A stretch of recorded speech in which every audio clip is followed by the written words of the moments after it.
नमस्कार विद्यार्थियों, मैं सीता ठाकुर आप सभी का स्वागत करती हूँ मेरे इस YouTube चैनल पे जिसका नाम है हिंदी व्याकरण विद सीता मैम। तो बच्चों, पिछले वीडियो में मैंने आपको हमने पढ़ा भाषा, लिपि और व्याकरण के बारे में। तो उसकी जो परिभाषा जो है हम पढ़ चुके थे कि भाषा किसे कहते हैं। ठीक है, तो मैं रिवीज़न करने में बहुत विश्वास रखती हूँ, तो इसीलिए एक बार हम जो पहले हमने पिछली बार पढ़ा था उसकी एक बार भाषा की परिभाषा पढ़ लेते हैं। भाषा भावों और विचारों के आदान प्रदान का साधन है। तो बच्चों, जिस प्रकार मैंने आपको पिछली वीडियो में बताया था कि मनुष्य जो है वो सामाजिक प्राणी है और अपने विचारों का आदान प्रदान करने के लिए उसे भाषा की आवश्यकता होती है। तो इसी प्रकार हम आगे बढ़ते हैं भाषा के रूप पे। तो भाषा के जो है वो दो रूप हैं, एक है मौखिक भाषा और दूसरा है लिखित भाषा।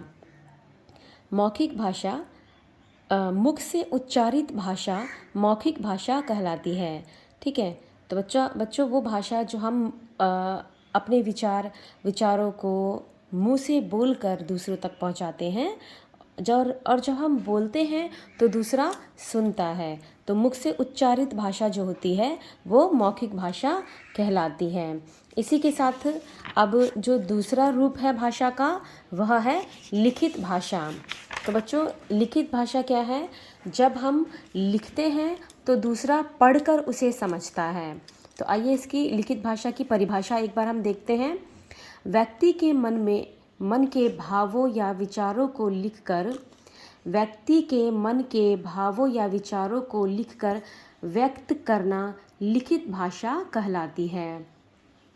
ठीक है, यह भाषा का स्थायी रूप है। ठीक है बच्चों, जो लिखित भाषा होती है, जो रिटन लैंग्वेज है, वो भाषा का स्थायी रूप है, ये परमानेंट होता है। ठीक है, पत्र पत्रिकाओं और पुस्तकों में भाषा का लिखित रूप प्रयुक्त होता है। हम पत्र व्यवहार में भी भाषा के इसी रूप का प्रयोग करते हैं। लिखित रूप भाषा को सुरक्षित रखता है। यह रूप भाषा को मानकता प्रदान करता है। आइए भाषा के अन्य रूपों को भी जान लें। ठीक है, तो बच्चों, ये जो लिखित भाषा होती है ये भाषा का स्थायी रूप माना जाता है, और पत्र पत्रिकाओं पुस्तकों में जो भाषा है वह लिखित रूप है भाषा का। ठीक है, और इसी प्रकार से भाषा के अन्य रूपों के बारे में आज हम जानेंगे, जिसमें कि है हमारा ये पहला मातृभाषा। ठीक है, तो बच्चों, मातृभाषा के बारे में मैं आपको ये बताना चाहूँगी और मैं आपसे ये भी जानना चाहूँगी कि आपकी मातृभाषा क्या है। ठीक है, यानी कि आप अपने घर में अपने माता पिता और अपने दादा दादी, अपने बड़ों के साथ में बातचीत करने के लिए किस भाषा का प्रयोग करते हैं, यानी कि आपकी मातृभाषा जो क्या है वो आप मुझे कमेंट करके बताएं। तो इसी के साथ आगे बढ़ते हैं। इस भाषा को बालक अपने परिवार में सीखता है। तो बच्चों, ये जो मातृभाषा होती है ये ऐसी भाषा है जो बालक अपने परिवार में सीखता है, अपने परिवार से सीखता है। ये भाषा वह अपने माता पिता, अपने दादा दादी, अपने परिवार जनों से सीखता है। जैसे एक नेपाली परिवार में जो है वो नेपाली बोली जाती है। कोई पंजाबी परिवार होगा तो पंजाबी परिवार में पंजाबी बोली जाएगी, तो वो बच्चा जो है वो खुद ब खुद इसे सुनकर, अपने बड़ों से सुनकर, उनकी बातचीत को सुनकर वह उनसे ये भाषा को ग्रहण करेगा। तो इस भाषा को बालक अपने परिवार में सीखता है। बच्चा माँ का मुख देखकर और सुनकर मातृभाषा सीखता है। पंजाबी परिवार के बालक पंजाबी तथा तमिल परिवार के बालक तमिल बोलते हैं। यही उनकी मातृभाषा होती है। ठीक है, तो बच्चों, ऐसी भाषा जो बच्चा अपने परिवार से सीख रहा है वो उसकी मातृभाषा कहलाती है। अब आगे है राष्ट्रभाषा। यह वह भाषा है जो देश के अधिकांश नागरिकों द्वारा प्रयोग में लाई जाती है। यानी कि हमारे भारत देश में जो है हम भारतीयों की जो भाषा होगी वो कौन सी भाषा होगी? हमारी राष्ट्रभाषा जो है वो क्या कहलाएगी? हिंदी कहलाएगी, क्योंकि हिंदी जो है वो हमारे देश के अधिकांश नागरिक जो हैं बोलना जानते हैं, समझना जानते हैं।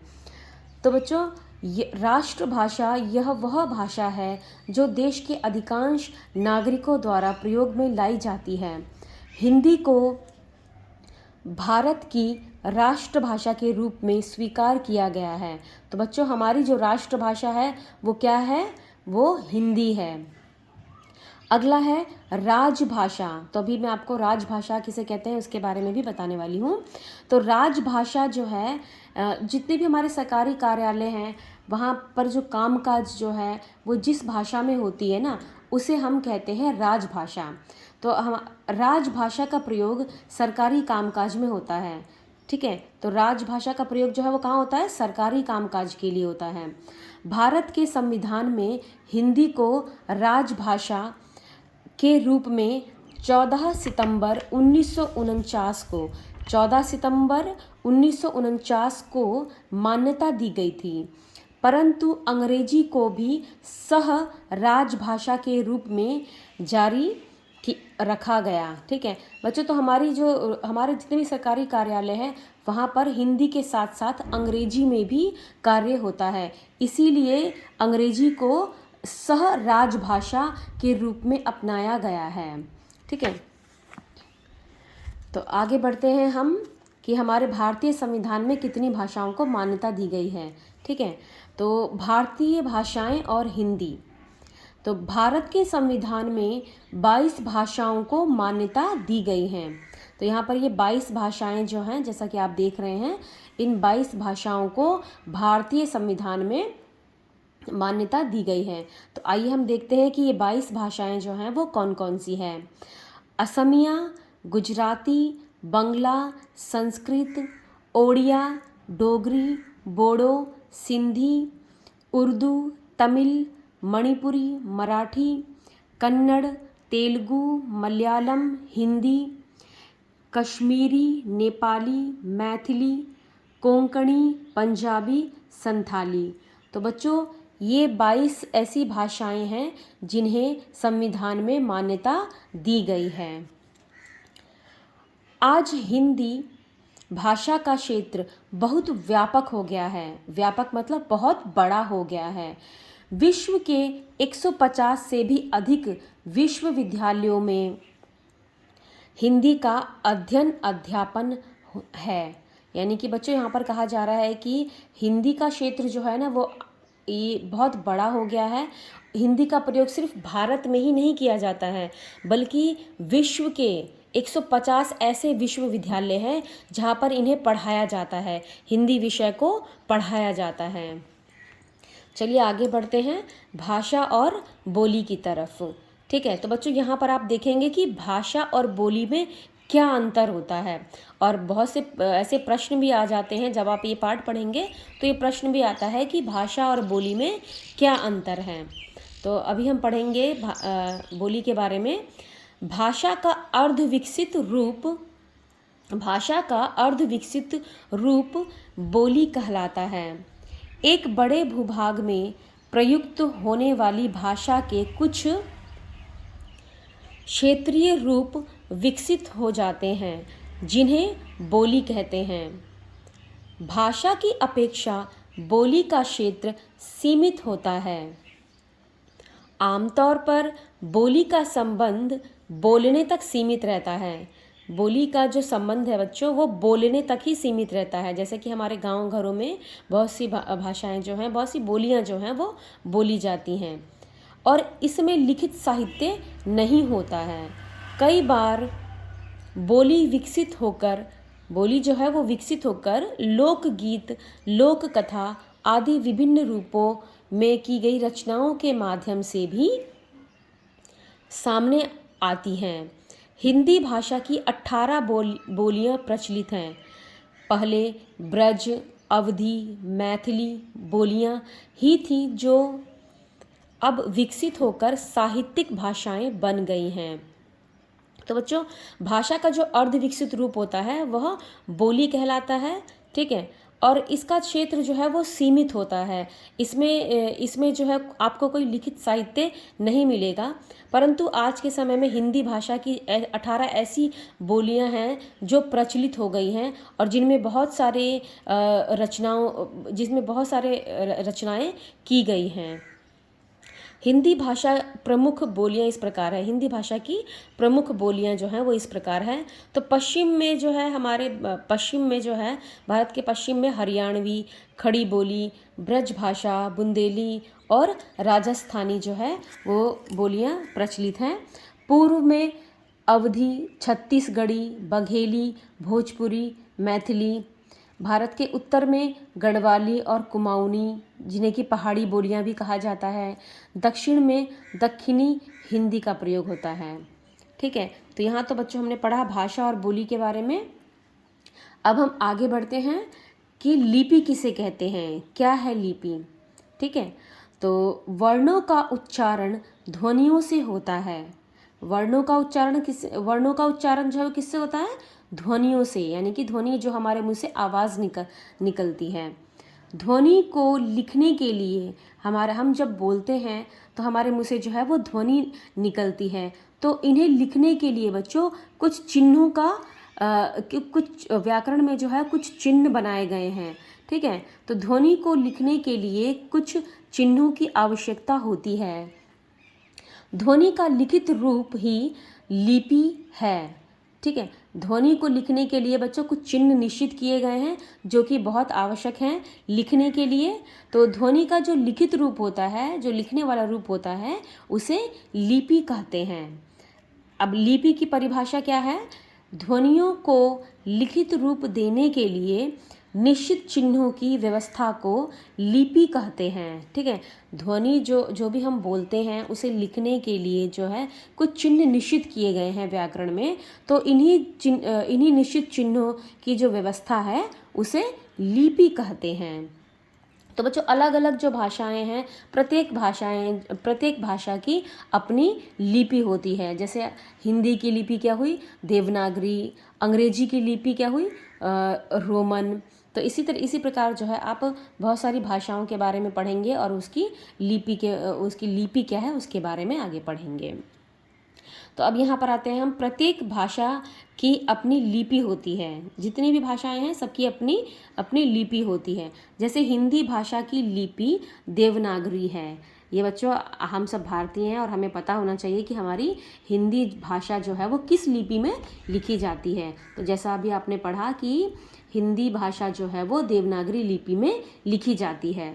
देवनागरी लिपि का विकास ब्राह्मी लिपि से हुआ था। ठीक है, तो जो देवनागरी लिपि जो है उसका विकास जो है वो ब्राह्मी लिपि से हुआ था।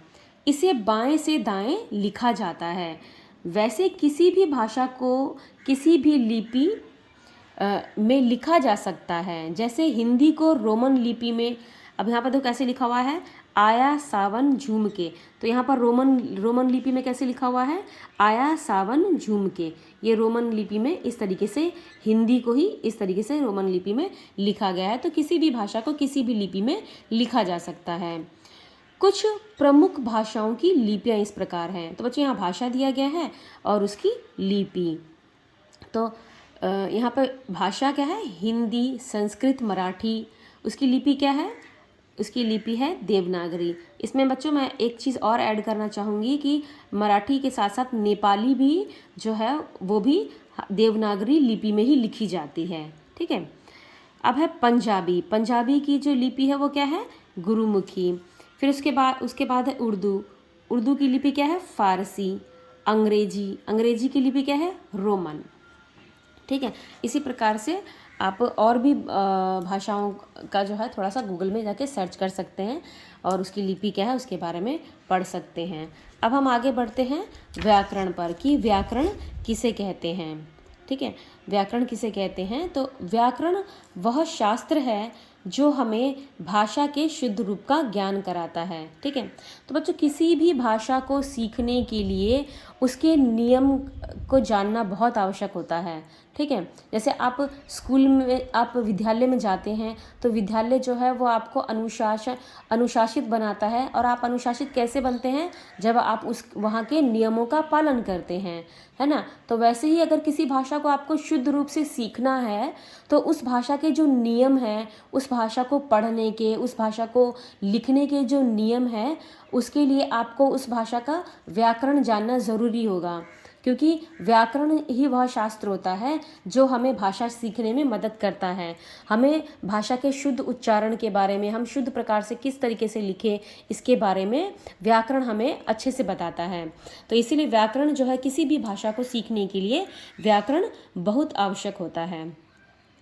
व्याकरण वह शास्त्र है जो हमें भाषा के शुद्ध रूप का ज्ञान कराता है। भाषा के शुद्ध व्यवहार के लिए हमें कुछ नियमों की आवश्यकता होती है।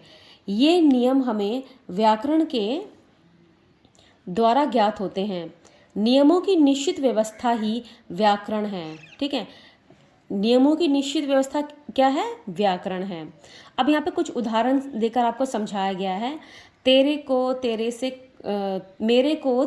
कुछ चाहिए, मेरे को तेरे से कुछ चाहिए। यह वाक्य कितना अटपटा सा लग रहा है ना, और ये व्याकरण में बिल्कुल भी शुद्ध नहीं है। व्याकरण की दृष्टि से ये वाक्य जो है वो बिल्कुल भी शुद्ध नहीं है। अब ये वाक्य किस प्रकार से होना चाहिए, ये हमें व्याकरण सिखाएगा। यह वाक्य इस प्रकार होना चाहिए, मुझे तुमसे कुछ चाहिए। इसी प्रकार दूध रवि पीकर स्कूल गया। अब अटपटा सा लग रहा है ना, दूध रवि पीकर स्कूल गया। इसका शुद्ध उच्चारण क्या होगा? रवि दूध पीकर स्कूल गया।